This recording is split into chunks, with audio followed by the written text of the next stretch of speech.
কিছু কিছু মানুষের জীবনাচরণ সম্মুখে চেনা যায় না। জীবন চলে গেলে তার রাখা বাকি কাজ কেউ মেলাতে পারে না। ও কিছু কিছু মানুষের জীবনাচরণ সম্মুখে চেনা যায় না।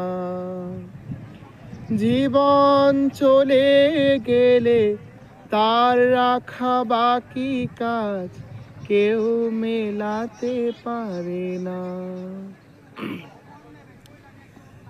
যার কথা ভেসে ওঠে মনে বারে বার, তার মতো আপন এত কে হবে আবার। যার কথা ভেসে ওঠে মনে বারে বার, তার মতো এত আপন কে হবে আবার। প্রিয়জন চলে গেলে ফিরে আসে না, তাকে ছাড়া কোনো কিছু মন না জুড়ায়।